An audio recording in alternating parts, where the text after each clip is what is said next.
everyone, Mandy Friedman here, licensed professional clinical counselor, clinically certified domestic violence counselor, clinically certified trauma professional level 2, the creator of SNAP, survivors of narcissistic and abusive personalities, and the owner of Claremont Mental Health. Had a little caffeine this morning. I was able to say that really fast. That's fun. I'm here with my brother, Andrew. That's right. And I have no credentials other than being Mandy's brother. So that's a pretty good credential, though. You do have some credentials. You've had some successes in podcasting. It's true. And so that's one of the reasons why I want you to do this with me, is because I got to do some podcasting with you and it was really fun. And I thought we did well. I was entertained by us anyway. I agree. And, if it's fun because some of those podcasts we've done in the past are kind of like little time capsules, and it's fun to go back and listen to them and think, what was going on at that time? And just to hear our voices, because we like to talk to each other in an entertaining fashion. And I hope that that comes across on these recordings as well. So, I mean, at least we're entertained. That's the important thing. All right. Okay. We already posted our video, which was an introduction to this project. And the project is an analysis of a toxic family system.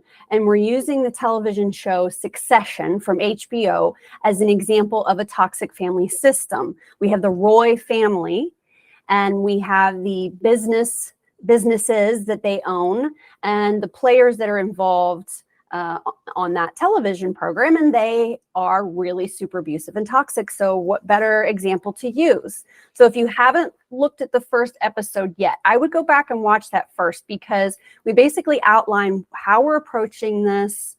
And then two, we list these different themes that we're looking for as we go through each of the seasons. And so we're going to divide it up by character and season. So today we're doing Kendall Roy, season 1.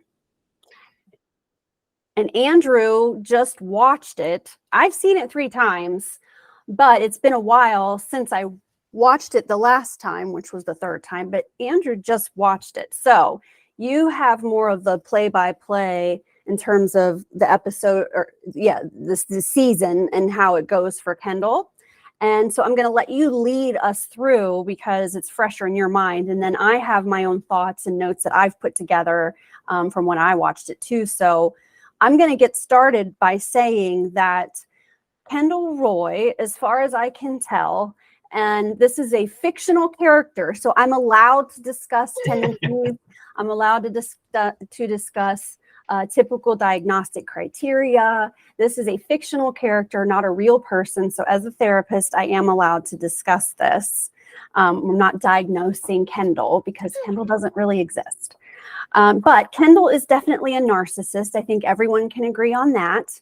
We also see some psychopathic tendencies with him, because there's a serious lack of compassion, lack of empathy within Kendall. He's very callous and cruel. And then we know that he has a substance use disorder, and that comes into play for sure. When we start off the season, not so much, but in the beginning, he's sort of in recovery and he seems sober. But then we know that throughout the season that goes to hell in a handbasket pretty quickly. But substance use disorder is definitely in the mix. And then we also see some tendencies of bipolar disorder, where he is manic and sort of losing touch with reality. He's already pretty, out of touch with what it's like to be just a regular person. He's already pretty out of touch. But then when he gets in these manic states, he becomes even more out of touch. And then we see him crashing in a depressive state. So bipolar features are definitely present. And something that I'm noticing right off the bat with him as we go through is that he knows how to control the narrative really well. He has zero self-worth outside of his external features. And he's a spoiled brat who throws tantrums. But we do see a lot of tantrum throwing on this show. It's not necessarily specific to him. I think there's a lot of that happening all the way around. But let's just start at the beginning. Andrew, when we start off, what kind of a state is Kendall in? When we first meet him, what's our first impression?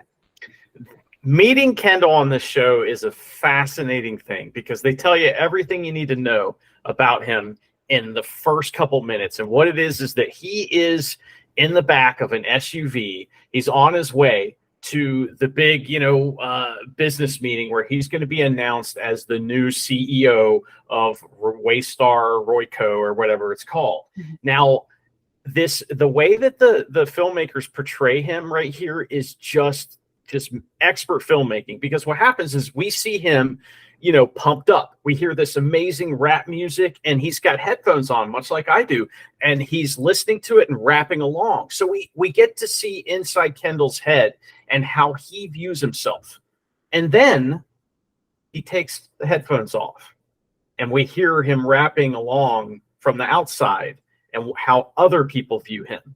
I would say that he's in an excited state, just to answer your question, but what a fascinating way to meet a character, really smart. And it teaches us a lot about him right away, that his view of himself is not in the realm of reality, shall we say. And it's a really great example. I've seen a lot of memes that describe narcissists, and you might see one where like they're standing in front of a mirror, and you see what they really look like, but in the mirror, they're a king with a crown on, or they're a big lion, with a mane, but, they're actually just a normal person that's like a little weak stick figure. So how he views himself versus how the world sees him is sort of how we meet him, isn't it? Mm-hmm. And we know that he's sober. It's mentioned that he hasn't done cocaine in 3 years, I think is mentioned. And we also see that he's working out and he's kind of eating healthy. He's drinking some shake. And so it seems like he kind of has his shit together, but you can tell that, he has worked hard to get where he is in this present moment, that he's on the other side of some kind of bottom. And we also recognize that Rava, and I'm not sure at what point she enters into this very first, episode that we're talking about, but Rava even mentions at one point in time him snorting cocaine off his kids' iPads or something like this. Yeah. So there's just little tiny comments that get made that you're picking up on, like, okay, this person has a history and they're clearly something's not right with the marriage too. So what's your next marker in terms of the progress of what you were watching?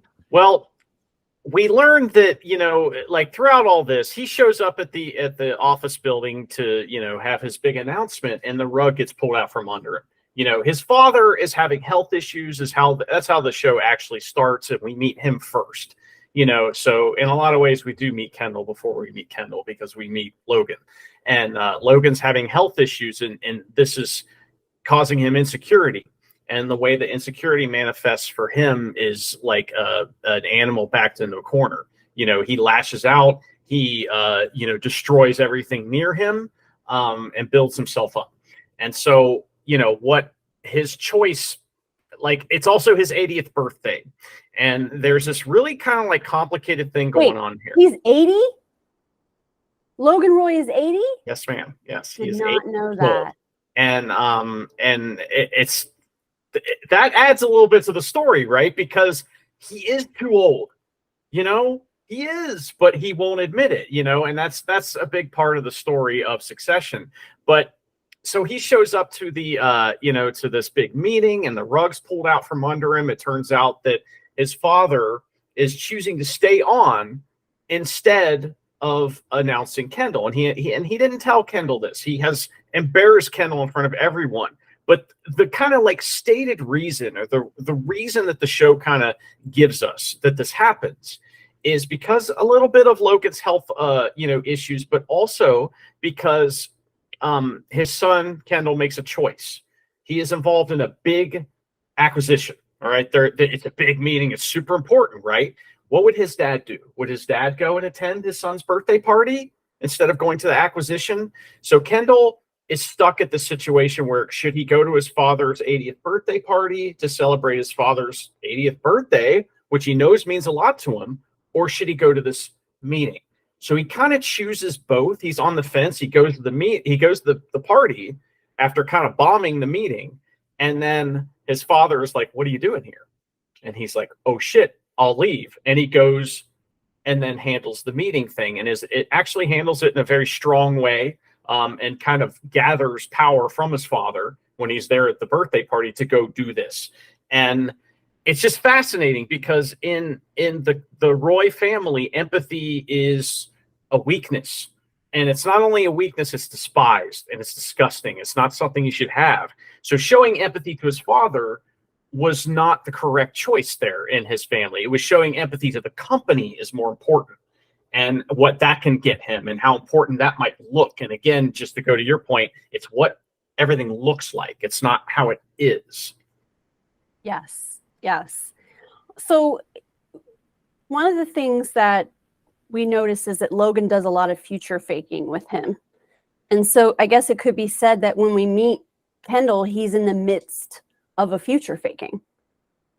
It's because constant. he thinks that something's about to happen and then it doesn't happen.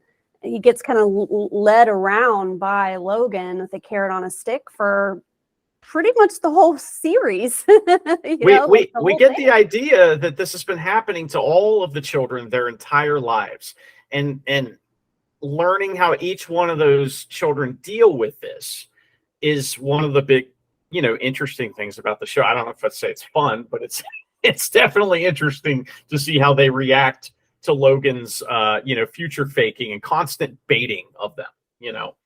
So you said that here he's getting kind of set up and then the rug gets pulled out from under him. And I look down at my notes and I see daddy giveth and daddy taketh away is what I wrote. It seemed very clear that, daddy's the one that is calling the shots, and he has the ability to pick them up and drop them depending on his mood or his whims. And then we also start to notice that Kendall has some suicidal ideation going on, that's something that is either in his past or we see it as a theme throughout. At a certain point when Logan is unwell and they're trying to, figure out what to do, and they think the right thing to do is to keep going without him and to proceed. And Kendall, I think at this point, is standing outside. You know how he goes outside and kind of looks over the edge? Yes. Yes. And Jerry comes up and says, "Don't jump." And he's got this kind of look in his eye like, yep, this could all be over right now. No more pain, no more, that maybe this carrot goes right off the roof here. And, it makes us a little sympathetic towards him. And I think that's part of the reason it's in there. There is a holiday, Thanksgiving happens. All right. And this is a very traumatic event happens at Thanksgiving for Kendall. For Kendall's son. So Kendall, we've learned that Kendall, I would say one word that pops up in my mind when I see Kendall doing anything is he has an impotence about him, that he can't do things. There's certain things he cannot do. And one of the things he can't do is stand up to his father. He can't do it while he's in the room, that's for sure. And he can't do it for business purposes. He can't do it for his own purposes. And he can't do it for his own children's purposes as far as trying to save them from the abuse that he's been going through.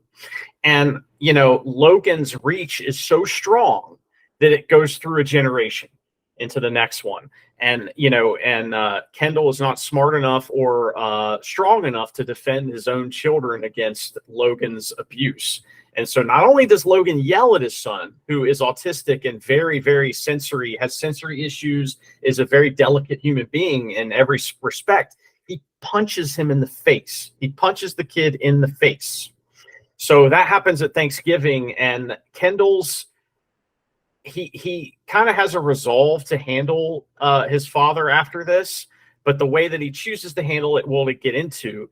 But his inability to protect his son just makes him an awful person in a lot of ways. And it's really on display here.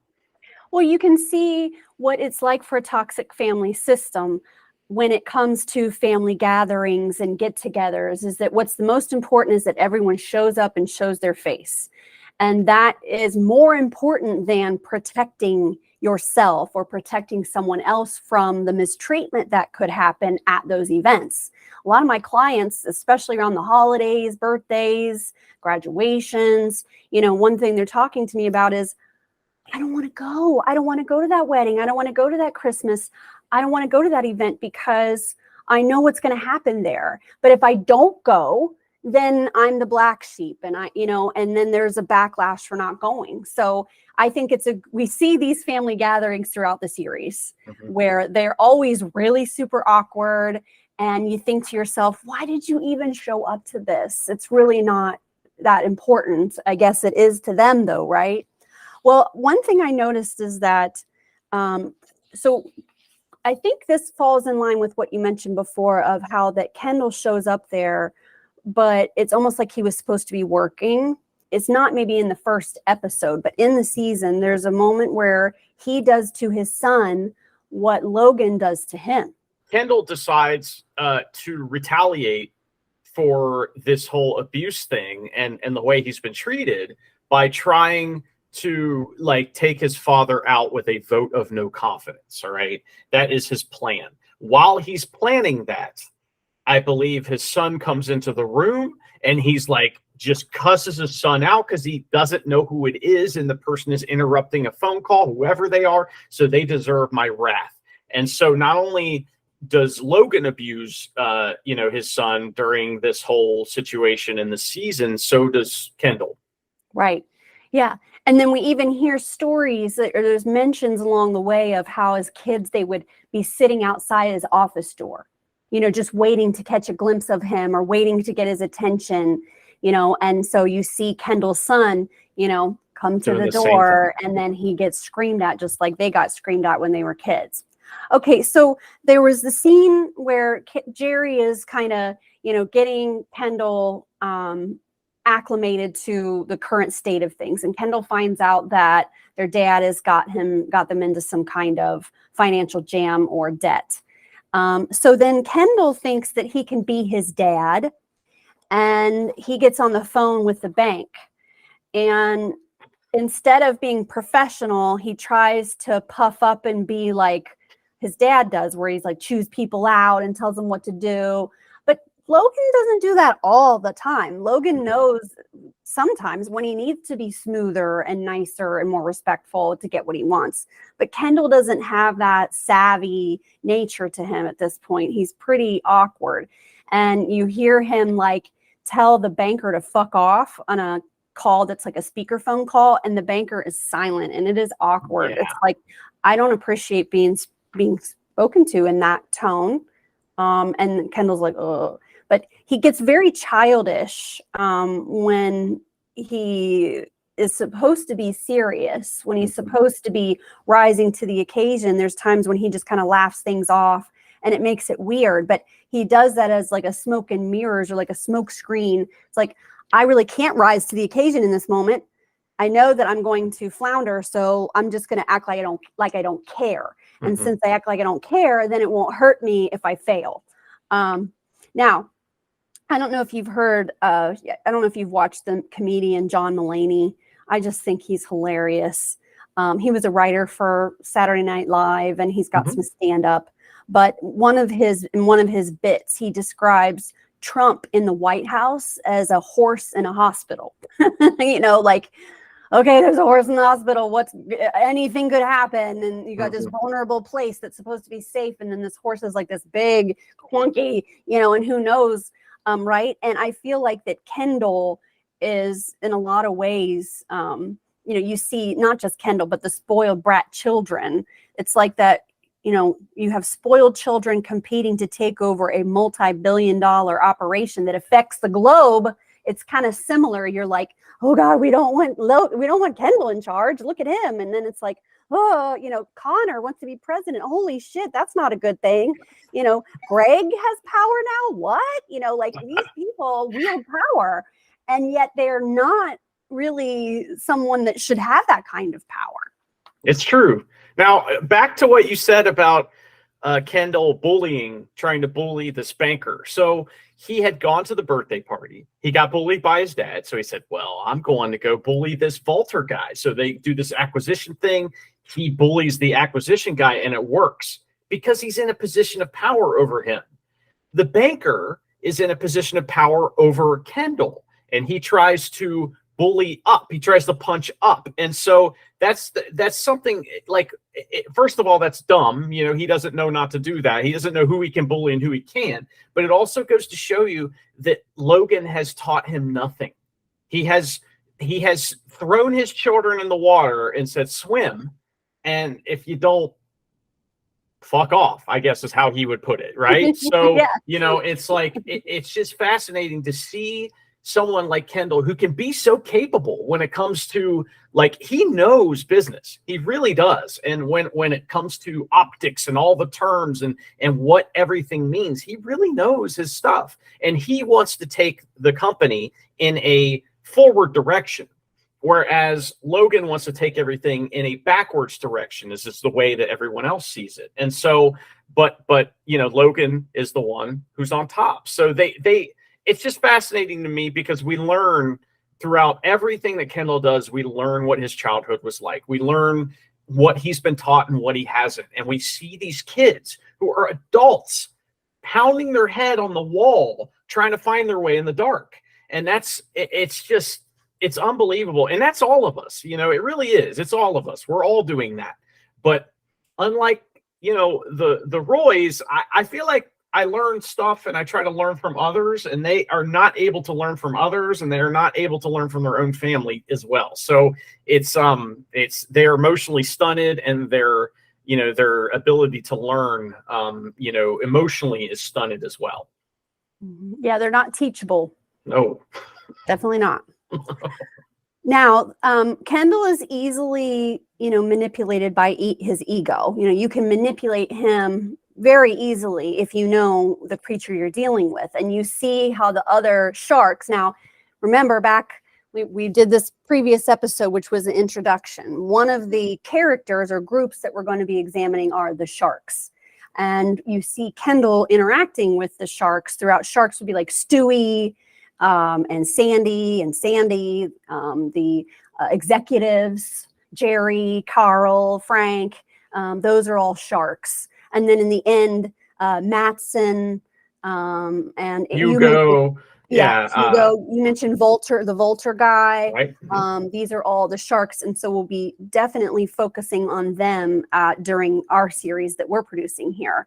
But, one of the things that I mentioned is that how Kendall gets acts very childish and gets very, tries to be funny when he's uncomfortable. And you can see all of the children acting childish when they feel uncomfortable, or when they would normally need to have an adult, mature response to something. I mean, Roman, they all kind of have these very immature ways of dealing with things. Now, one of the themes that we've noticed is wildlife metaphors. Remember that when Logan gets better and comes back, he pees in Kendall's office. Yeah, which is... I don't think that was a mistake. I think he was kind of thinking that they would wonder, did he do it? Did he not do it? Maybe it was because he was not with it at the time, because he did have a stroke. But I really feel like this was him marking his territory. It certainly is. And regardless of whether it was conscious or not, it was subconscious, which means it was like the animal brain, is what he was thinking with right there. So, when we experience something physical like a stroke or something like that, and you're not with it, your brain reverts to instinct. His instinct was to pee, in his son's office and to show, hey, this is mine still. And it's funny because even his animal instincts are correct in business, because his son is trying to take him over, and so is everybody else. So it's real as far as that goes. The fears that his subconscious are trying to combat with urine are real, but at the same time, it's just wild. What a great, I know that we're talking about this as if this is real, but what a great storytelling device. All the stuff that we see in this first season, it's just fascinating, and it just all plants seeds that all grow, later on and continue to grow. It's tremendous. Okay, so one of the scenes we see is when Stewie comes to meet Kendall at Kendall's flat in New York, and it's on Thanksgiving, I believe. And at one point, Kendall can't figure out how to make a cup of coffee. He had said that they sent the staff home for the holiday, is what he said. Because I think Stewie was kind of like, what, you can't make coffee, and he's like, oh, I sent the staff home. Actually, he did not send the staff home. He still had staff there, and then he had to say, oh, skeleton crew or something like this. Like, okay, so this goes under the heading or the theme that we discussed in that very first episode of objectification. And I noticed that, one of the things we talk about here in a few minutes has to do with not a real person involved, NRPI, not a real person. And we'll discuss that in just a second. But this, I feel, is the first time we really get introduced to that, is those people don't count. He said there's no staff here, they're off. But there's definitely staff there. And it's like he doesn't even count them as people. And it's like doesn't even register for him that there is still people working on the holiday for him. And the way the show portrays all of the servant type people is that they're almost always ethnicity, other than white, and they're never ever in the center of the screen, ever. So like they're always on the peripheral, and they're always leaning into the frame or something like that. Even for example, the driver who is involved in the kind of climax of the season we'll talk about. Yeah, he's quite involved, but we never see him in the center of the screen. He's leaning in to talk to somebody. He's doing something off screen that we can hear, but it's like, it's just fascinating to me how they allow us as viewers of the show to be the staff too. It's from our point of view that the staff is seeing, or we're seeing from their point of view, just as the way the camera isn't a voyeur, it's in the room. And us as the viewers are supposed to be in the room with them, but we're not a part of it, and so I really like that. It's cool. It's a cool show. So then, you already mentioned the Thanksgiving scene, and I had a note about that too. And one of the themes that we discussed previously and will be discussing is callousness. So here we have this kid who has anxiety, and he doesn't come into the room yet because he needs a minute to acclimate. And Rava even says something like transitions are hard. And then Logan kind of mocks that and is like, fuck that, bring him in here, and yeah, he's just a real asshole to his grandchild. I think they're playing a game, and the game is like you're passing a can around and you have to like recite something that was said. Yes. And of course, Logan just had a stroke, but his pride and ego won't allow him to, dip out of the game or get help for the game. He just is like, I will win this game, And I think he fails, and the kid points out, you lost. Yes. Your turn's over. And he goes to reach for the can, and then I think he gets backhanded or something like that by Logan. So just the callousness, and even in his state of recovery from a stroke, his nature, his lower nature, his true nature allows him to beat his own grandchild because the grandchild pointed out that he wasn't playing because he wasn't playing by the rules of the game. Yeah. Because he cheated. That's why. Yeah, and so because everyone was trying to feed him the answers, because they're all trying to kiss his ass. Everyone's trying to kiss Logan's ass 24/7, even his closest family. And so, Marcia, his wife, is like, and then it was this, trying to feed him the answers. So he doesn't even play by the rules of the game that he wanted to play. Someone, even in his family, points out, hey, you're not playing by the rules, backhands him. And whether it's an accident or not, just like peeing in Kendall's office, it's the same exact thing. Now you bring up Marcia, which is good because that's one of the next notes I have here is that, Marcia is playing her own game, we know, and she's going to be in the Sharks episodes. But one of the things she does is she she tells Logan, or sends a message to, no, excuse me, she sends a message to Kendall saying your father would like to have dinner with you tonight. Mhm. And Kendall shows up, and Logan had no idea who was coming, it seemed. She does that a lot. She did that at Thanksgiving with the brother too. She invited Logan's brother, who had not seen him in many years, which is Greg's grandfather. You know, Yes. I love how they casted them, and they both are these tall, skinny guys. It's so great. But anyway, and Logan getting railroaded by Marcia, he allows that because Marcia is who she is, right? He won't allow that with the children, though. You know. Well, it was kind of an interesting moment when you see Kendall sit down with McDonald's. That's what it was. Mm-hmm. And sit and eat McDonald's with his dad. And how he immediately was not in defense mode. He turned right into a child and just loved that he got to eat McDonald's with his dad in that moment. It was really amazing how disarming that moment was for Kendall, because he didn't get to have those moments with his dad. So if it just presents itself, the opportunity, he immediately goes into a father-child moment of, okay, I get to have a Big Mac with my dad. I think that McDonald's scene is also supposed to tell us something else about Logan. And that is that class is something that he doesn't really have, not naturally. Now you talk to Tom.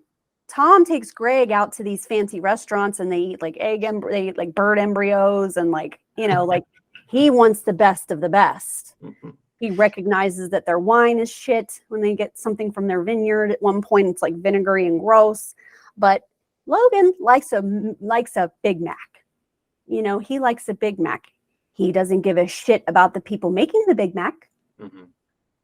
They are objectified, right? They're not actual people, not real people. But he sure does like that Big Mac when Marcia isn't looking. And I think that's part of why he's doing it, is because she's not around and she won't let him eat that.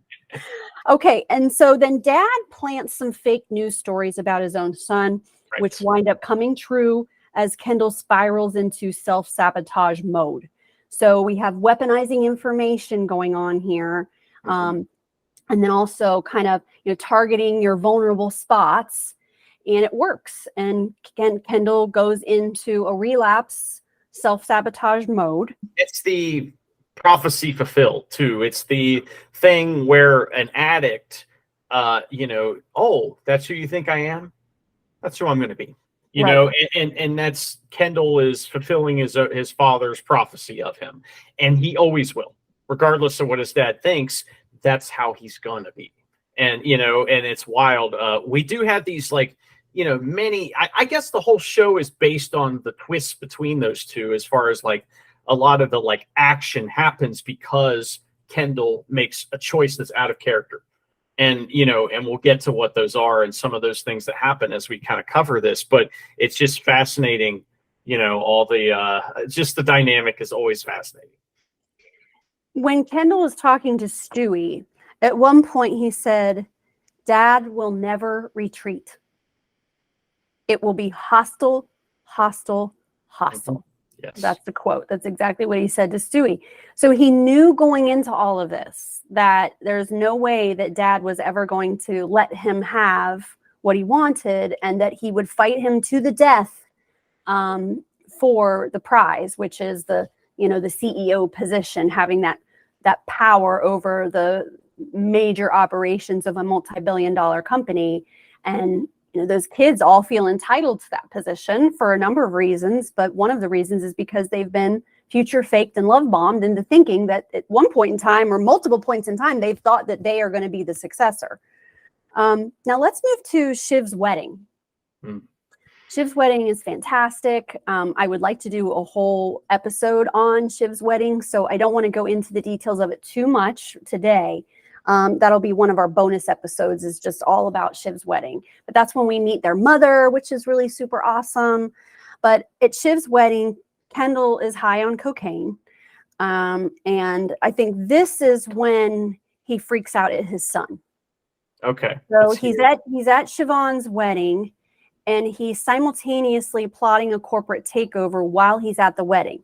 Now, also at the wedding, he has been pushed to the side because him and his dad aren't speaking, right? And so we don't even know if the dad's going to show up, right? True, so there's a whole drama about that. Maybe he'll show up, maybe he won't, because he's trying to deal with. Now, there's 2 attempted takeovers in this season, which makes it a little confusing, because there is a vote of no confidence that happens kind of mid-season, and then there's an attempted hostile takeover that bleeds on into the 2nd and 3rd seasons. All right, so it's a little difficult to kind of like remember which is which as we talk about it. But we could say 3 though, because when Kendall has a stroke, or when Logan has his stroke, there's that takeover as well.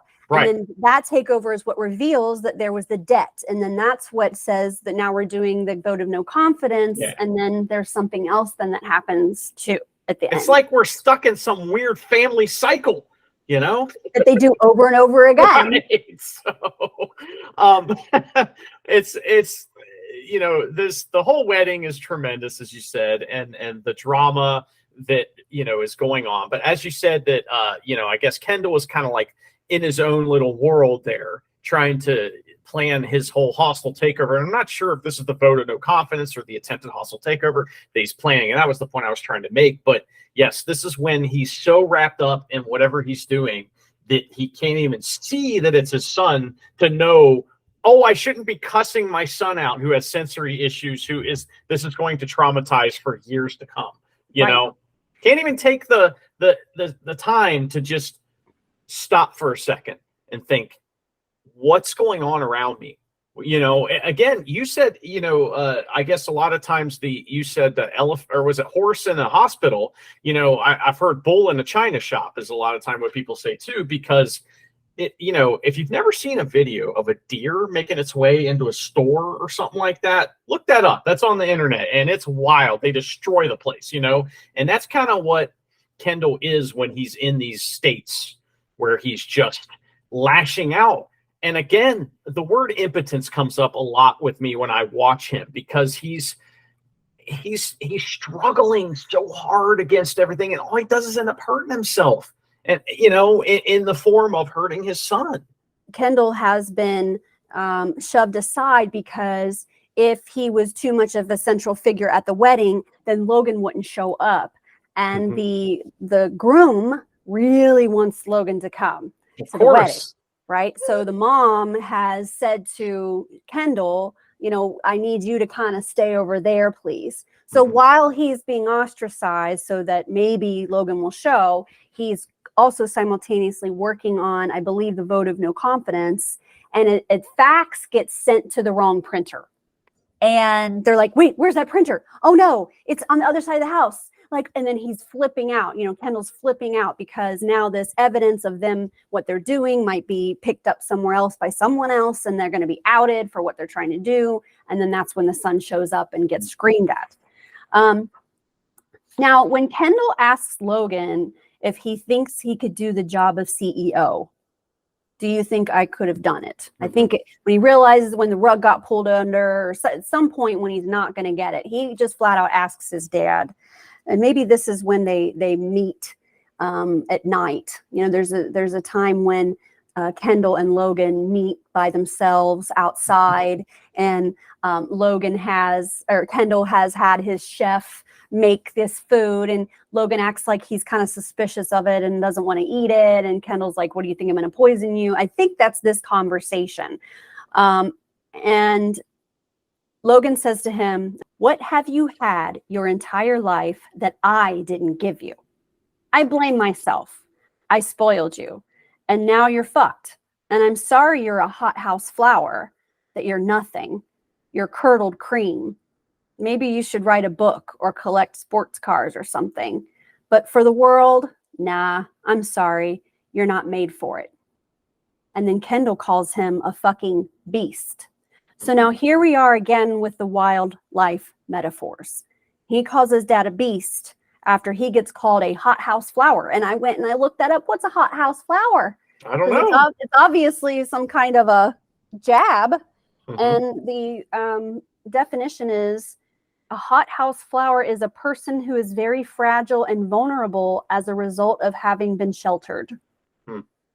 So basically, he's just saying, I sheltered you and now you're nothing. And so that's my fault that you're such a weakling. But it is what it is. But it is what it is. And you're just not made for it. You're not built for it. Now, something happens during the wedding. You know, Kendall is now on a downward spiral. His dad is pulled his rug out from underneath of him so many times, and he's trying to meet minds with his dad. His dad is very abusive and says mean and cruel things like that I just mentioned. And so he finds drugs and alcohol because that's what he does, and he knows where to find them and who to ask. And he starts talking to one of the waiters or caterers that's working the wedding. It's the kid's car. Okay. And so what had happened is that it's wild because earlier in the episode, this kid is abused by Logan. Logan hits this guy. That is true. That's right. And he so does. we see he does this the same thing where he like swats him Yes. away. Fascinating that happens. And, so we see the driver paying this kid off. And that's why he's willing to leave the place and go with Kendall, because he's already made money for the night. Maybe he can make some more, so they end up, getting in a car accident. And this car accident, a lot happens here. So, Kendall ends up driving because the other guy's too wasted to drive because he was doing ketamine, because Kendall wanted some cocaine, but the guy's like, oh, well, this is ketamine. Let's go get some coke.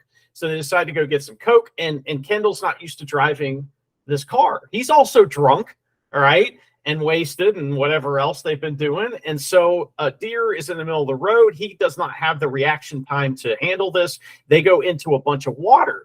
And what happens from here is Kendall dives a few times to try to see if he can help, but it's pitch black and there's nothing he can do. So the guy dies, and Kendall runs away. But there's evidence that Kendall was there. There is his key card, all right, from his room, and maybe a couple other things that are found by Logan's men. So, Kendall is called to a meeting with his father.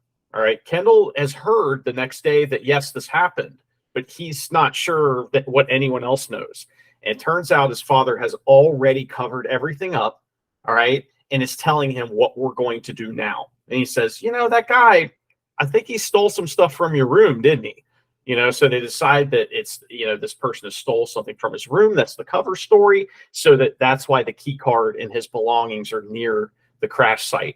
And it is a terrifying scene, honestly, because we see the power that Logan has. We've seen it, but we see it, in its like purest form here, where not only is he, have the power to cover up something that is clearly maybe a crime of some kind, I'm not sure, negligence at least, but he's also now got power over his son that he's going to use until his son can't take it anymore. And boy, does he, for sure. Now, one of the things I wanted to point out about Kendall after this incident is that he immediately goes back to his room and gets cleaned up, and immediately goes to the center of the dance floor with his children. For an alibi, yes. And he's using his children for an alibi. He starts saying hi to everyone he can see. Oh, they saw him here at this time. That's what he's doing. Mm-hmm. And he's dancing and having a good time with his kids, and Rava goes out there. And it's like, I believe that, you kind of see him go from being in the car with the kid, the accident happens, then the kid dies, he gets his way back to the room, and he goes through this transformation of bottom of the pond to dance floor of the wedding, and creating that alibi for himself. And that's the psychopath in him that I was mentioning at the beginning of this episode, that we know he's a narcissist, but he has things about him that are psychopathic. I mean, to have had that just happen and have the malevolent creativity to, okay, now I need to immediately create an alibi. I need to go out, and then he's acting happy and dancing with his kids and having fun. I mean, would you be able to do that? No. I don't think I would either. I think that if that was something that just, you saw me last October after a car accident where nobody was hurt, and I was in a trauma state myself of just having had something that could have been bad happen when I had an accident last year. So if something terrible really actually had happened, you know, I don't think I would be able to and go dance on a dance floor right afterwards. I don't think that people that have empathy, or I guess people that are able to connect with their empathy, would be able to just act like it didn't even happen and not be affected by it. Or, you know, he is affected by it, but he's only affected by it in relationship to him being caught. Yes. So he doesn't cry at all about it happening, does he? Until he sees that daddy knows. Yes, he's upset in the bathroom. He's upset on his way to the bathroom where he's cleaning the clothes. But again, we don't know if he's upset that maybe he'll be caught, or if he's upset that someone died. You know, we learn later on that, you know, in the show, that he has not processed this at all, and doesn't really through the whole show. You know, it becomes an issue later on. And it also shows a little bit about his corporate mindset. He accesses that psychopath part of his brain to do his corporate shit. So when something crazy goes on, he snaps into that same, oh, I'm going to dance on the dance floor role, and starts to make sure that everyone knows that he looks great. And this is what it's about. And it's a fascinating show. And that whole, you know, this all just sets up everything that comes up after it. It plays a part in every single thing that happens after this, and it's just an incredible ending to a season. And Kendall, you feel so bad for him, but at the same time, he's just awful, you know. And it's just like I understand why I should feel sympathetic for him, but I don't at all. Well, I mean, this is the thing. And what people love to say to me all the time: abused people abuse people. Well, they were abused, and that's why. So, I mean, they didn't choose this. If they were abused and this is what happened, then, you know, yeah, okay. But yeah, we're aware of that. We know that. We know that this is how these people are created, is through emotional neglect, through being taught entitlement, being spoiled, never having actually suffered through anything, not being taught empathy, not being modeled empathy, and then, you know, having been actually abused themselves. You know, yeah, we know how this is created. We already know this.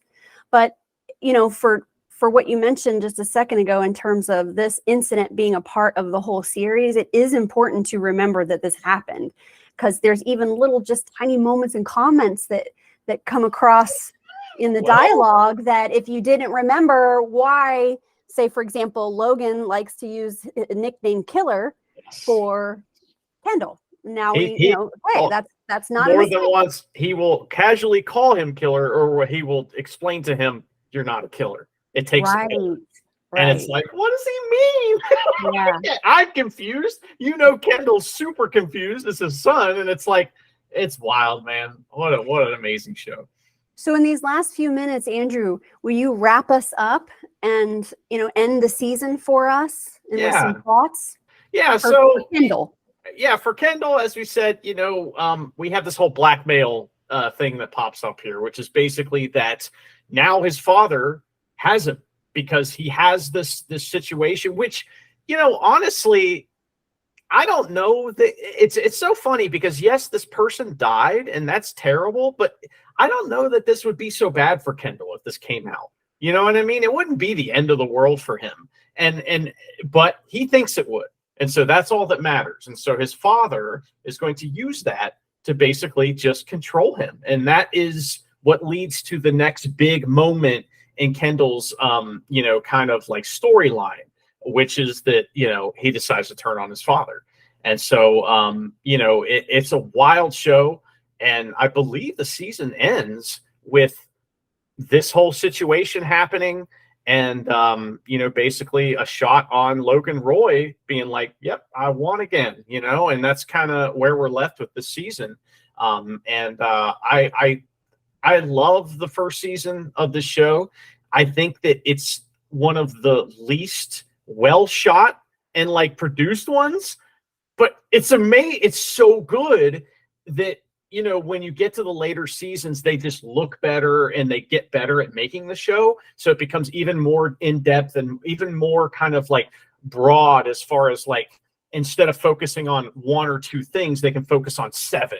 And we can get that out of, you know, get great stuff out of all 7 of them. And so, you know, I'm fascinated to see where we go next, as far as, you know, who we're going to cover next, and, you know, what their relationship's going to be to Logan Roy, because that's what this is all about. Okay, so we just finished recapping Kendall Roy season 1 Succession. We took you through when we met him and what state he was in, to the end of the season of season 1 and what state he's in now towards the end. Now, in the next episode that Andrew and I are going to record is about Siobhan Roy during season 1. But keep in mind that there's not as much going on with her during season 1 other than the wedding. And since I want to do a whole other episode for the wedding, this next episode with Siobhan will probably want to be one of our shorter episodes. But I think it's important to go ahead and get started with her storyline and getting to know her during these early parts of the series. Andrew, thank you so much for doing this with me. It's super fun, and we'll get back together again to record about Siobhan. I'm excited for next time to tell everybody about Pinky and her transition from politics to family business. You know, that's what her season 1's all about, and why does that happen? I can't wait to talk about it. It'll be fun. All right, everybody, we will see you next time. Bye-bye.